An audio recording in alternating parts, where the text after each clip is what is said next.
Hello everyone, स्वागत है आपका हमारे प्यारे से चैनल बेंस पढ़ाई में। आज हम करेंगे अपना chapter the rise of nationalism in Europe. और जितना ये बेकार सा और बहुत अजीब सा चैप्टर लगता है ना, उतना है नहीं, क्योंकि मैं आपको बहुत इजी तरीके से पढ़ाने वाली हूँ और आप लास्ट में कहोगे मजा आ गया।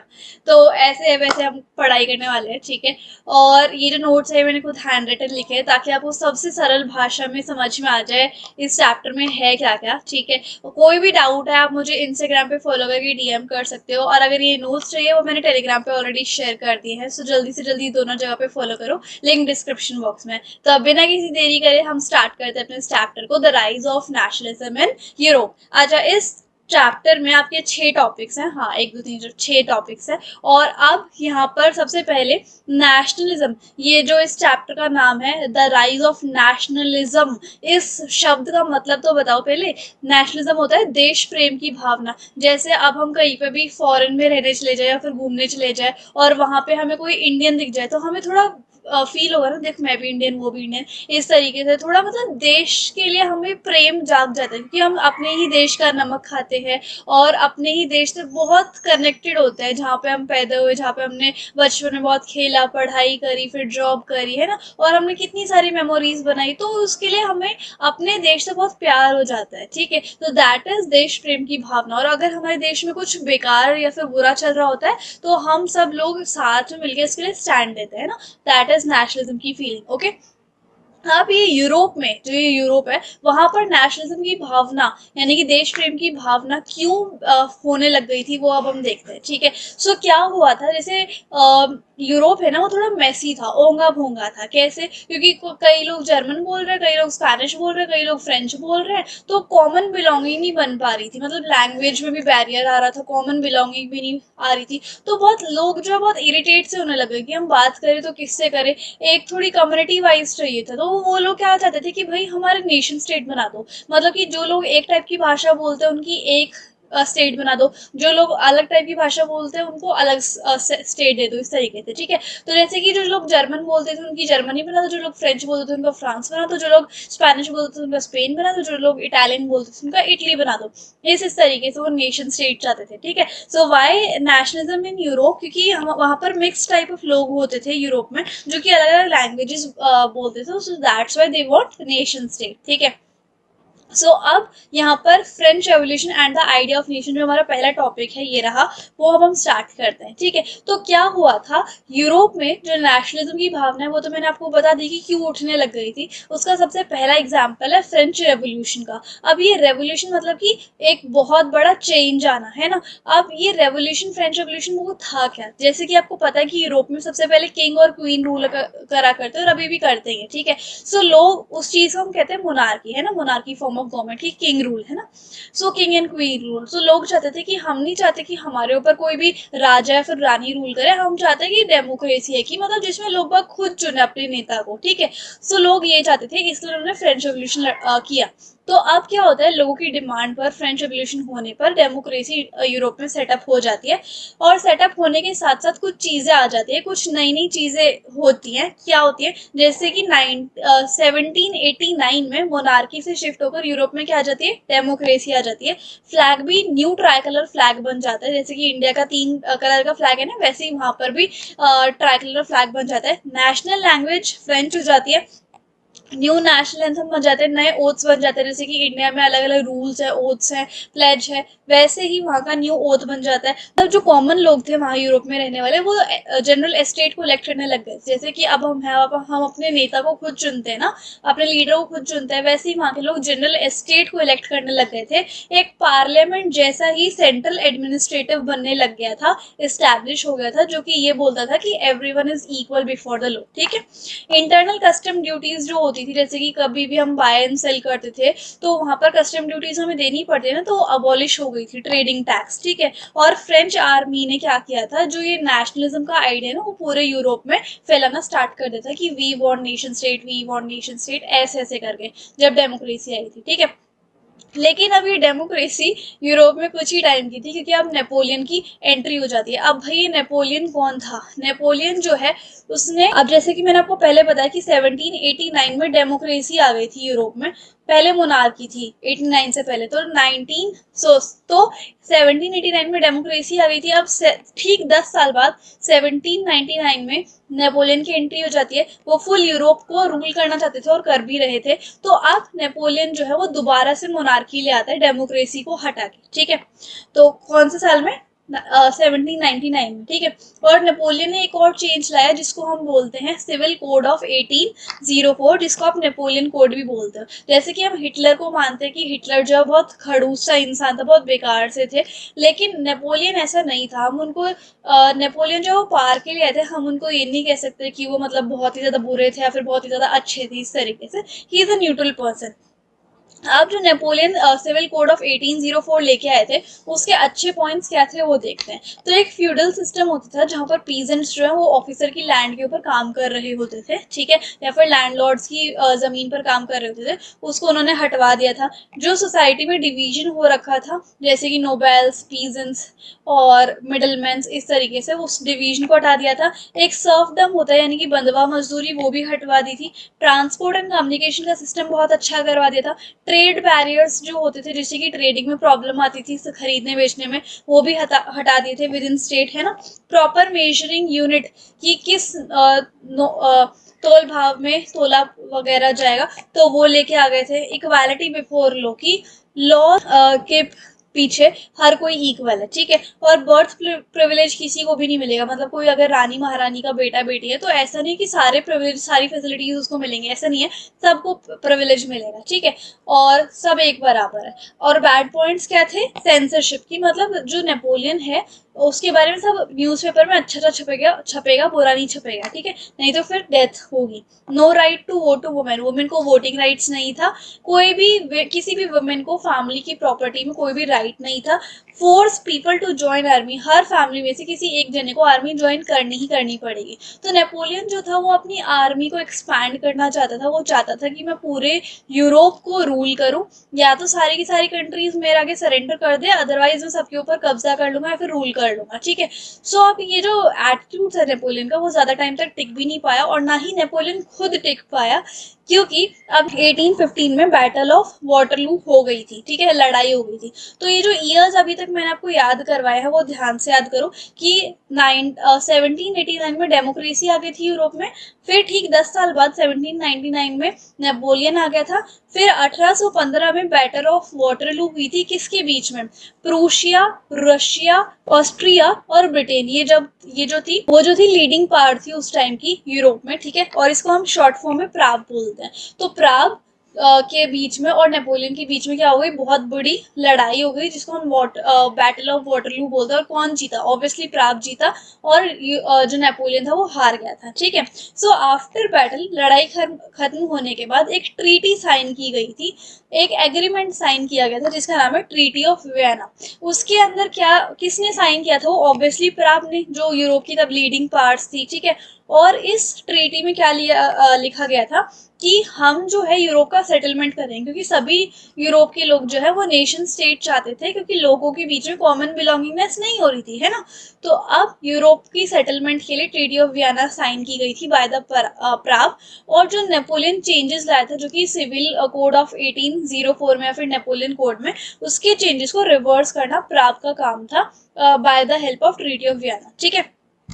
अब ये टॉपिक 1 खत्म हो गया। अब हम आएंगे टॉपिक नंबर 2 पे, the making of nationalism in Europe, कि यूरोप में अब क्या क्या चेंजेस आए थे वो हम देखते हैं, ठीक है। अब जो है यूरोप में क्या आ गया था? इंडस्ट्रियल रेवोल्यूशन आ गया था, जिसकी वजह से 3 टाइप की क्लासेस बन गई थी यूरोप में। पहली थी एरिस्टोक्रेसी, जो कि बहुत ज़्यादा पैसे वाली पार्टी थी।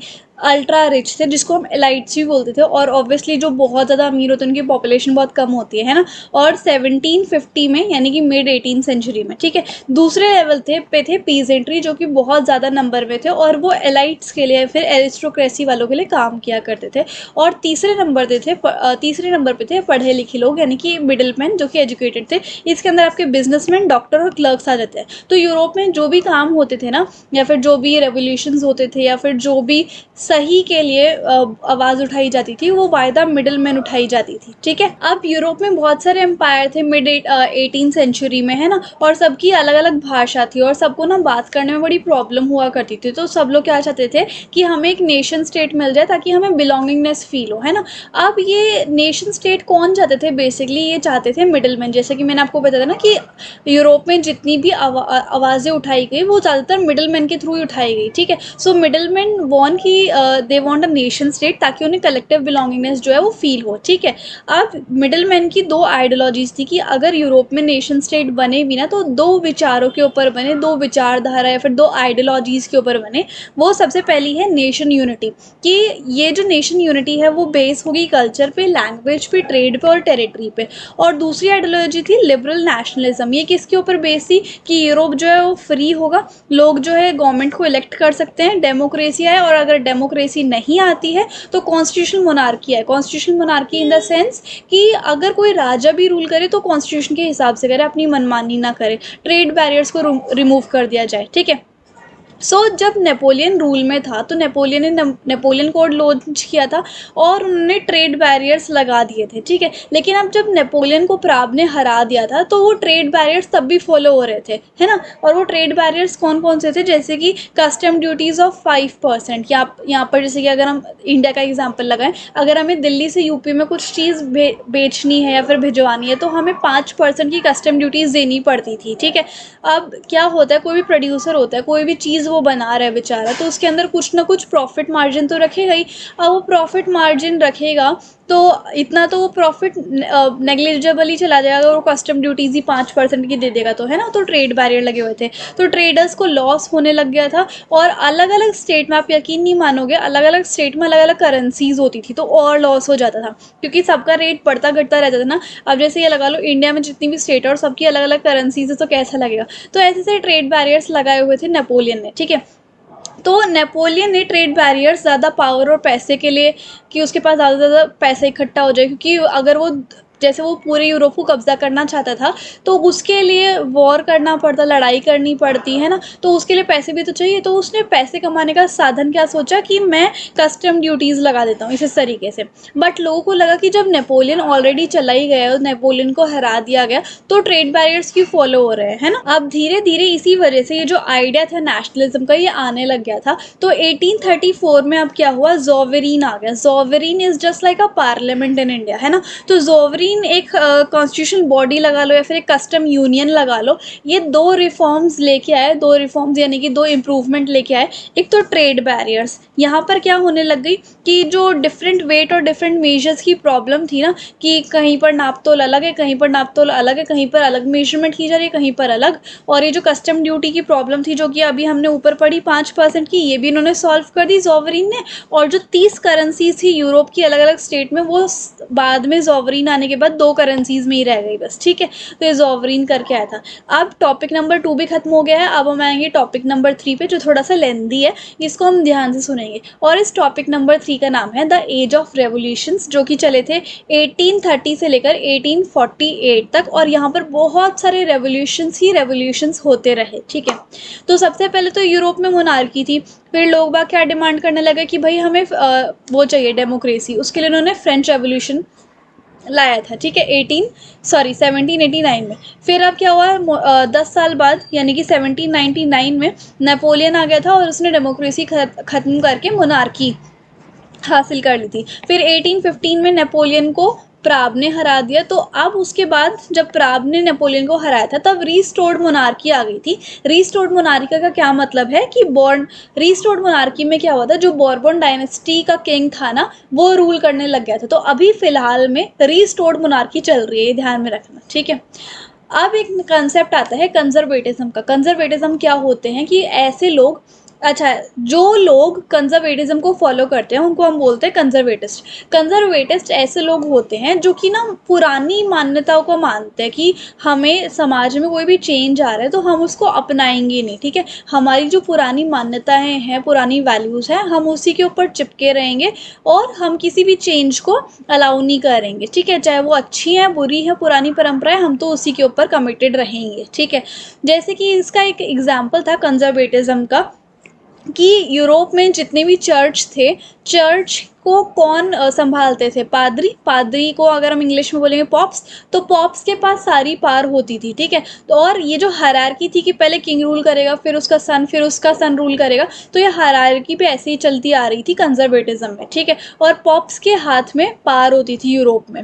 तो 1815 में जब नेपोलियन को हरा दिया गया था बाय द प्राग, तो यूरोपियन गवर्नमेंट जो थी, वो जो यूरोपियन गवर्नमेंट कौन सी अब आ गई थी? रिस्टोर्ड मोनार्की, ठीक है। तो रिस्टोर्ड मोनार्की जो है वो फॉलो करने लग गई थी कंजर्वेटिज्म के कंसेप्ट को। क्यों?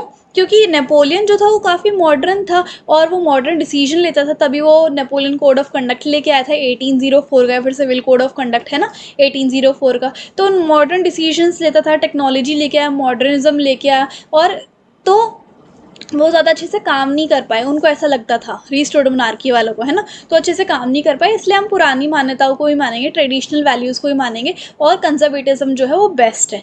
अब conservatist want monarchy to be restored. जो कंजर्वेटिस्ट लोग थे वो ये चाहते थे कि मोनार्की जो है वो वापस आ जाए, रिस्टोर हो जाए, और कंजर्वेटिज्म को फॉलो करे। लेकिन कुछ लोग इसके अपोज में थे। लोग ये चाहते थे कि अरे जो तुम ये बात कर रहे हो, नेपोलियन का पॉलिसी, जो नेपोलियन कोड ऑफ कंडक्ट था वो बेकार थी। कहाँ से बेकार थी? वो तो अच्छी पॉलिसीज़ थी। नेपोलियन ने जितनी भी पॉलिसीज़ लेके आई थी वो अच्छी पॉलिसीज़ थी, और इससे हमारा जो यूरोपियन का इकोनॉमिक सिस्टम है वो भी स्मूथ हो गया था। और ऐसी मान्यता जो रखते थे वो लोग कौन होते थे? रेवोल्यूशनरीज़। रेवोल्यूशनरीज़ वो लोग होते थे जो ये चाहते थे कि हम मॉडर्निज्म को फॉलो करें, हम पुरानी परंपराओं पे ना फॉलो करें। अगर कोई चीज़ नहीं आ रही है तो हमें नए समाज के हिसाब से ढल जाना चाहिए, तो वो हमारे सिस्टम के लिए ज़्यादा बेटर रहेगा, स्मूथ फंक्शनिंग होगी। तो रेवोल्यूशनरीज़ जो थे वो ये नहीं चाहते थे कि मोनार्की जो दोबारा रीस्टोर हो जाए, और इसलिए वो सीक्रेट सोसाइटीज़ बनाते थे ताकि वो लोग प्रोटेस्ट कर सकें, है ना। सीक्रेट सोसाइटीज़ मतलब कि ऐसी सोसाइटीज़ या फिर ऐसा ग्रुप जो छुप छुप के बनाना पड़ता था। क्यों? क्योंकि सेंसरशिप लगी हुई थी, वो उन्हें छुप छुप के काम क्यों करना पड़ता था? सेंसरशिप के कारण, क्योंकि अगर वो न्यूज़ में हाईलाइट हो जाते तो उनके ऊपर कोई हमला वगैरह करवा देता था, ठीक है। तो रेवोल्यूशनरी जो है सीक्रेट सोसाइटीज़ बनाते थे ताकि वो रिस्टोर्ड मोनार्की वालों के ऊपर या फिर कंजर्वेटिज्म के लिए वो क्रिटिसिज्म शो कर सकें, है ना।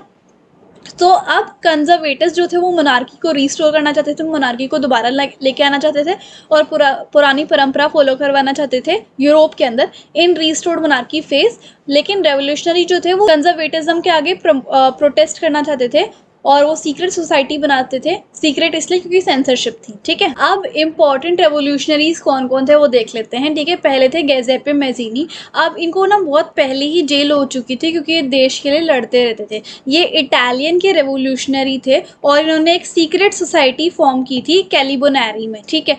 कौन सी दो सीक्रेट सोसाइटी उन्होंने फॉर्म की थी? एक तो यंग यूरोप जो कि बैरने में थी, और एक यंग इटली जो कि मार्सलीज में थी, ठीक है। तो अब क्या थिंकिंग थी गेजेपे मेज़िनी की कि nobody should rule other people like monarchy. इनकी ये थिंकिंग थी कि जैसे मोनार्की जो किंग एंड क्वीन का रूल होता है वो सभी लोगों को अपने हिसाब से चलाते हैं, ठीक है, अपने रूल के हिसाब से। तो ऐसे किसी भी इंसान को इतने सारे इंसानों पर रूल नहीं करना चाहिए, ठीक है, इस तरीके से। Now the age of revolution 1830 से लेकर 1848 में। अब ये जो आइडिया था रेवोल्यूशन का ये भी मिडल मैन ने ही दिया था, जैसे मैंने आपको पहले बताया, यानी कि एजुकेटेड क्लास ने। और वो ये नहीं चाहते थे कि यूरोप में दोबारा ये पुरानी सोच आए या फिर कंजर्वेटिज्म को फॉलो किया जाए। इससे क्या होगा, हमारी सोसाइटी जो थी वो डेवलप नहीं हो पाएगी। बट रेवोल्यूशनरीज वांट या फिर मिडल मैन वांट कि हमारी सोसाइटी जो डेवलप करे, नई नई चीज़ें आती जाए, है ना। अब दो इम्पॉर्टेंट रेवोल्यूशन हुए थे। पहला था जुलाई रेवोल्यूशन जो कि फ्रांस में हुआ था, और जुलाई 1830 में हुआ था। तो फ्रांस पॉलिटिकल हब था, और आपको पता है कि फ्रांस से ही नेशनलिज्म की जो फीलिंग थी वो फैली गई थी, है ना।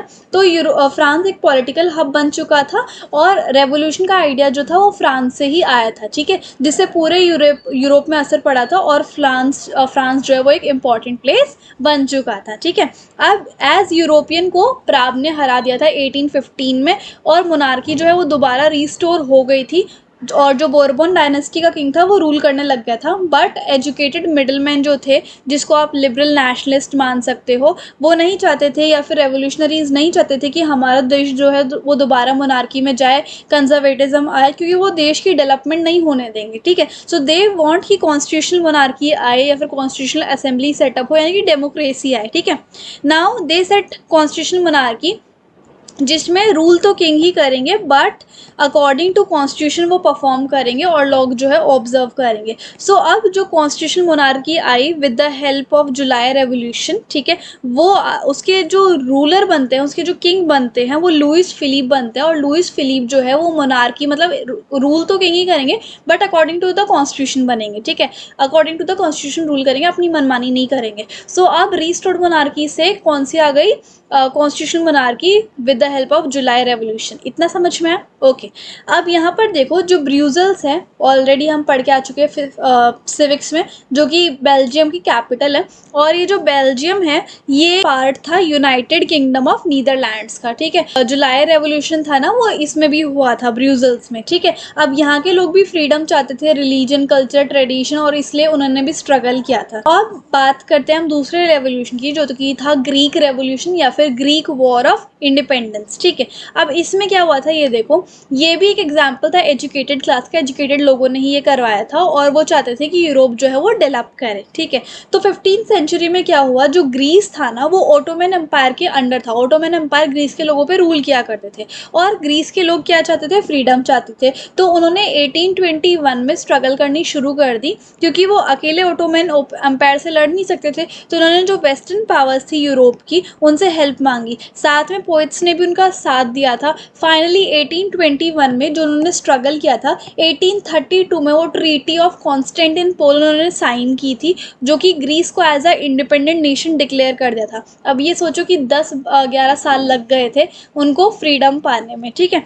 Just because of this revolution, इस रेवोल्यूशन की वजह से ही लिबरल्स को ये समझ में आया था कि वॉर जो है वो सिर्फ हथियारों से नहीं होता, आर्टिस्ट का, पोइट्स का, डांसर्स का, म्यूजिशियंस का भी बहुत रोल रहता है। अब आप ये देखो, फीलिंग्स को प्रिंट करके लोगों तक पहुंचाते हैं। तो अब यहाँ पर आप ये देख सकते हो कि जैसे हमारे ही इंडिया में अगर ऐसा गाना बज जाए, वंदे मातरम मतलब सॉन्ग हो जाए, या फिर मेरे देश की धरती, ऐसे ऐसे गाने हो जाए, तो हम सबको एक कलेक्टिव यूनाइटेड वाली फीलिंग आती है ना। और अगर कोई भी कंसेप्ट मीडिया में दौड़ रहा होता है, वो इतने सारे इंडियन लोगों को घरों में जा रहा होता है वो कंसेप्ट, तो सब लोग यूनाइटेड हो जाते हैं, है ना।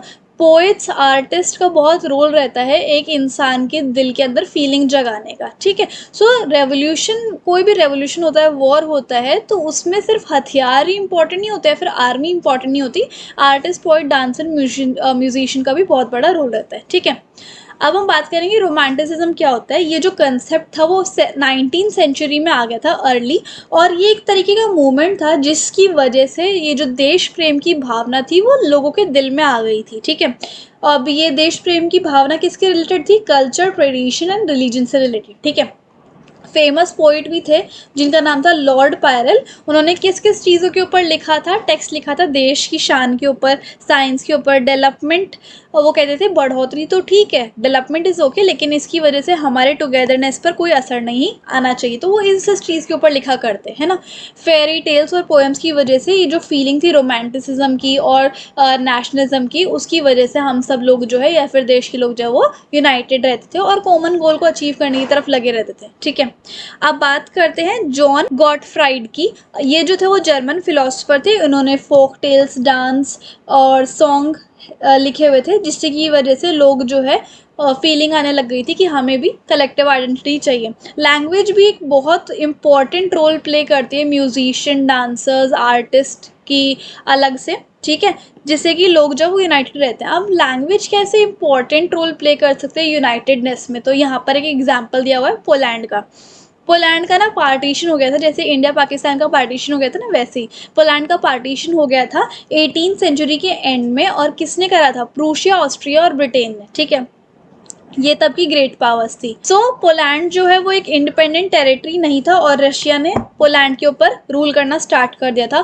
तो जैसे पोलैंड के लोग पोलिश लैंग्वेज बोलते थे, तो रशिया ने कहा कि अब जो है वो यहाँ के जितने भी स्टूडेंट्स हैं पोलैंड के, वो सब रशियन लैंग्वेज बोलेंगे और नेटिव लोग भी। बट पोलैंड के लोगों ने रशिया की बात नहीं मानी और वो जो है रशियन लैंग्वेज को अपोज करने लगे कि नहीं जी नहीं, हम नहीं बोलेंगे, हम तो हमारी जो मातृभाषा पोलिश लैंग्वेज वो ही बोलेंगे। तो गैदरिंग भी कोई अगर होती थी तो उसमें भी पॉलिश लैंग्वेज ही बोलते थे, तो रशियंस को गुस्सा आ गया कि ये तो हमारी बात मान नहीं रहे, तो उन लोगों को सज़ा देते। जो सर्बिया जो बहुत ठंडी जगह होती थी वहाँ पर उनको भेज दिया जाता था, इतनी ठंड में जेल में भी डाल दिया जाता था। लास्ट में रशियंस को वहाँ से भागना पड़ा और पीछे हटना पड़ा, क्योंकि उन्होंने देखा कि ये लोग नहीं मानेंगे और इन्हें अपनी मातृभाषा से बहुत ज़्यादा प्रेम है। ठीक है, अब हम बात करेंगे 1830 की। Economic bad year for Europe. ठीक है, ये 1830 जो साल था वो यूरोप के लिए बहुत बुरा साल था, क्योंकि यहाँ पर जैसे यूरोप की पॉपुलेशन बढ़ती जा रही थी, डिमांड भी बहुत ज़्यादा बढ़ती जा रही थी और रिसोर्सेज तो कम होती हैं, तो लोगों ने क्या करना स्टार्ट कर दिया, वो सोचते थे कि हम ना गाँव की साइड चले जाते हैं, वहाँ पर हमें साधन या फिर रिसोर्सेज या फिर बढ़िया खाने पीने का मिल जाएगा। लेकिन वो वहाँ पे गए, उनकी हालत और बुरी हो गई और उन्हें झुग्गियों में रहना पड़ा था। ठीक है, जो स्मॉल प्रोड्यूसर्स थे उनको भी टफ कंपटीशन फेस करने को मिलता था, जो कि इंग्लैंड के लोगों से। ठीक है, इंग्लैंड के लोग ज़्यादा अच्छे प्रोडक्ट्स बनाते थे और स्मॉल प्रोड्यूसर्स जो थे उनके साथ compete नहीं कर पाते थे। एरिस्टोक्रेसी जो कि रिच लोग थे वो हमेशा इंजॉय करते थे। यूरोप जो है उसको सोशल अनरेस्ट फेस करने को मिल रहा था। कैसे? पहले तो मोनार्की थी, फिर डेमोक्रेसी आई, फिर दोबारा नेपोलियन मोनार्की ले आया, फिर उसके बाद क्या आई, उसके बाद रीस्टोर्ड मोनार्की आई, फिर कॉन्स्टिट्यूशनल मोनार्की आई। तो यूरोप के लोगों ने सोचा कि ये हो क्या रहा है, हम पागल थोड़े ना है।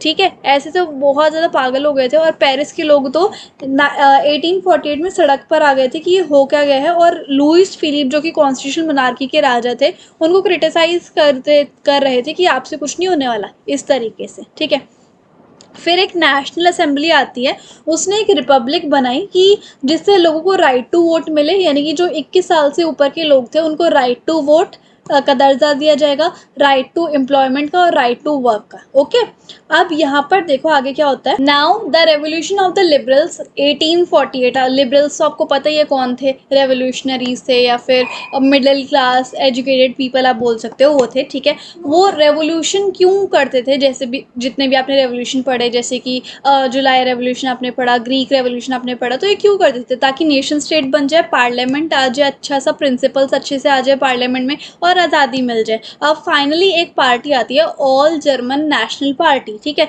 18 में 1848 में आती है फ्रैंकफर्ट सिटी में, और उसके अंदर ना, इस पार्टी के अंदर 831 मेंबर्स जो है वो इलेक्टेड मेंबर्स होते हैं। ठीक है, और उनको इलेक्ट भी किसने किया होता है? मिडिल मैन ने ही इलेक्ट किया होता है, एजुकेटेड पर्सन ने। ठीक है, और जर्मन का कॉन्स्टिट्यूशन जो है वो ड्राफ्ट हो जाता है। अब मिडिल मैन आते हैं एंड इस पार्टी को लेके आते हैं, कॉन्स्टिट्यूशन में वोट करते हैं। 831 मेंबर्स जो थे वो भी मिडिल मैन थे और उनको वोट भी किसने किया था, इलेक्ट भी किसने किया था? मिडिल मैन ने ही किया था। अब उन लोगों में, यानी कि ऑल इंडिया नेशनल पार्टी जो मिडिल मैन, इसमें 831 इलेक्टेड पीपल थे जो कि मिडिल मैन ही थे, उनके अंदर घमंड होने लग गए क्योंकि वो सुप्रीमेंसी को एंजॉय करने लग गए थे। ठीक है, और मिडिल मैन, दूसरे मिडिल मैन की, अनइलेक्टेड मिडिल मैन की जो इच्छाएं थी उसको इग्नोर करने लग गए थे। लोग सैड हो गए कि हमने इतनी मुश्किल से ये पार्टी लेके आए, हमने खुद इलेक्ट किया और अब ये जो हैं वो ऐसे कर रहे हैं हमारे साथ। तो धीरे धीरे ट्रूप्स आने लग गई, यानी कि मिलिट्री आने लग गई और इस पार्टी को डिस्ट्रॉय कर देती है। ठीक है, अब फ्रैंकफर्ट पार्लियामेंट का क्या हुआ था? फ्रैंकफर्ट सिटी में ही ये ऑल जर्मन नेशनल पार्टी आई थी ना, और ये रूल करने लग गई थी। तो फ्रैंकफर्ट पार्लियामेंट का क्या हुआ? तो जब आर्मी ने ऑल जर्मन नेशनल पार्टी को डिस्ट्रॉय कर दिया था, तो किंग ऑफ प्रूशिया थे, उनको ना क्राउन पहनाया जा रहा था। तब उन्होंने मना कर दिया कि मैं क्राउन नहीं पहनूंगा, क्योंकि जो किंग ऑफ प्रूशिया थे वो चाहते थे कि वो खुद ही रूल करें। बट एरिस्टोक्रेसी, मिलिट्री और अपोजिशन पार्टी ये चाहती थी कि ये जो किंग ऑफ प्रूशिया ये हमारे हिसाब से रूल करे। ठीक है, वो खुद रूल नहीं कर सकता। तो लेकिन किंग ऑफ प्रूशिया ने मना कर दिया था कि मैं जो हूँ अपने हिसाब से रूल करूँगा, मोनार्की चाहता हूँ, तुम्हारे हिसाब से मैं रूल नहीं करूँगा। ठीक है, बाद में सोचते हैं कि मिलिट्री ही सब ठीक कर सकती है। कंजर्वेटिव सोचते हैं कि मिडिलमैन जो है वो हमसे फाइट नहीं कर सकते, वो कमज़ोर हैं और अब लोग भी हमारे साथ हैं। ठीक है, वुमेन कहती है कि तुम तो हमें वोटिंग राइट भी नहीं देते और हमारी कोई इन्वॉल्वमेंट भी नहीं है पॉलिटिक्स में, ना तो तुम हमें प्रॉपर्टी में राइट देते हो। और उन्होंने फ्रीडम के ऊपर बोलना स्टार्ट कर दिया। अब क्या अलाउ कर दिया गया? वुमेन को अलाउ कर दिया गया था कि तुम पार्लियामेंट की गैलरी के ऊपर चढ़ के देख सकते हो कि क्या क्या बोला जा रहा है पार्लियामेंट में, कौन कौन सी पॉलिसीज़ बोली जा रही हैं, लेकिन तुम पार्टिसिपेट नहीं कर सकती। तो ये सब चीज़ें चल रही थी। अब लेसन्स क्या सीखा इन सब चीज़ों से? लिबरल्स ये सोचने लग गए थे, यानी कि जो मिडल मैन है वो ये सोचने लग गए थे कि मोनार्क जो है वो हमें रूल नहीं करने देगा, और मोनार्क जो थे वो ये सोचने लग गए थे कि हमें ना कुछ ऐसा करना पड़ेगा जिससे कि लोग बाग खुश हो जाएं, जिससे कि यूरोप में हमेशा मोनार्की रहे। तो अब changes done by the monarchy, अब मोनार्की में लोगों को खुश कैसे रखा जाए, एक तो जो सर्वडम थी यानी कि बंधुआ मजदूरी थी वो हटा दी गई थी। अब इसी के साथ स्टार्ट हो जाता है हमारा टॉपिक नंबर 4 कि जर्मनी और इटली कैसे बने थे, वो कैसे इंडिपेंडेंट हुए थे, है ना। जैसे कि लिबरल यानी कि मिडलमैन ये चाहते थे कि यूरोप जो है वो यूनिफाई हो जाए, लेकिन वो बार बार फेल हो रहा था। मोनार्की और मिलिट्री स्ट्रांग थे, है ना, और लीडिंग पावर जो प्रूशिया थी वो आई यूनिफिकेशन के लिए। उस वजह से जो जर्मनी है वो यूनिफाइड हो पाया, किसकी वजह से, प्रूशिया की वजह से। अब वो यूनिफाइड कैसे हुआ जर्मनी, ठीक है। तो जो प्रूशिया के चीफ मिनिस्टर थे ओटो वन बिस्मार्क, इन्होंने इनकी ब्यूरोक्रेसी की वजह से, इनकी इतनी पावर थी और मिलिट्री की वजह से इन्होंने जर्मनी को यूनिफाई करवाया था, मतलब एक इकट्ठा करवाया था। मेन एम क्या था कि जर्मनी को इकट्ठा करवाना, यूनिफाइड करवाना है। और 7 साल के अंदर अंदर प्रूशिया के जो चीफ मिनिस्टर थे ओटो वन बिस्मार्क, उन्होंने काफ़ी सारी लड़ाई की थी डेनमार्क, ऑस्ट्रिया और फ्रांस के साथ, और फाइनली प्रूशिया जीत गया था। और क्योंकि प्रूशिया जीत गया था तो ऑब्वियसली जर्मनी जो है वो यूनिफाइड होना था, तो जर्मनी का यूनिफिकेशन प्रोसेस स्टार्ट हो गया। और फाइनली 1871 में जो प्रूशिया के किंग थे विलियम वन, उनको जर्मनी का एम्परर डिक्लेयर कर दिया गया था, ठीक है। सेरेमनी जो है वो वर्सलीज में हुई थी। अब इटली कैसे एक इंडिपेंडेंट स्टेट बना वो देख लेते हैं। तो इटली जो है वो बहुत सुंदर था, अभी भी है ना। और इटली जो है वो 7 स्टेट में डाइवर्सिफाइड था, उसके अंदर 7 स्टेट थी, बहुत ब्यूटीफुल था। एक स्टेट ऐसी थी जहाँ पर इटालियन रूलर जो है वो रूल किया करते, नॉर्थ इटली को ऑस्ट्रेलियन रूलर रूल करते थे, मिडल इटली को पॉप रूल करते थे यानी कि चर्च जो पादरी होते थे, और साउथ इटली को Bourbon king of Spain rule करा करते। तो जो गेजेपे मेज़िनी थे उन्होंने एक सीक्रेट सोसाइटी बनाई थी यंग इटली की, जो मैंने आपको पहले बताई थी, है ना। वो इटली को यूनिफाई करने की कोशिश कर रहे थे, बट वो गेजेपे मेज़िनी जो है फेल हो गए।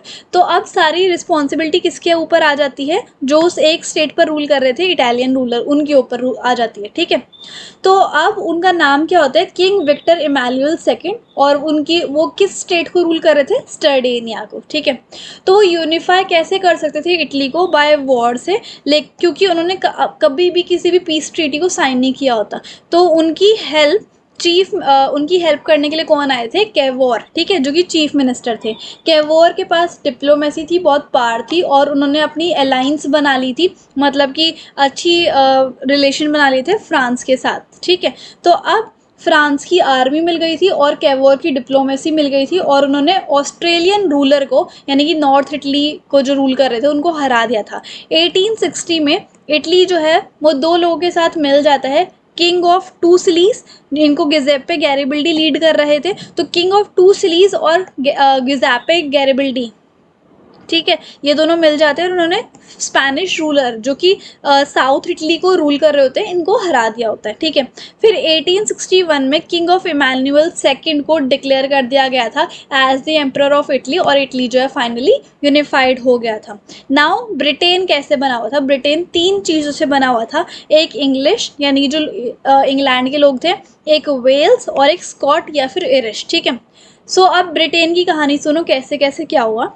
18th सेंचुरी से पहले ब्रिटेन जो था वो एक नेशन स्टेट नहीं था, ठीक है, क्योंकि इंडस्ट्रियल रेवोल्यूशन आता है तो इंग्लैंड के लोग जो है वो बढ़ने लग जाते हैं नंबर में, और पार्लियामेंट भी उन्होंने कब्जा करना शुरू कर दिया, तो स्कॉटलैंड के पीपल कुछ कर नहीं पाए थे। तो एक्ट ऑफ यूनियन आया 1707 में, तो इंग्लैंड के लोग और स्कॉटलैंड के लोग मिल गए थे और ग्रेट ब्रिटेन बन गया था।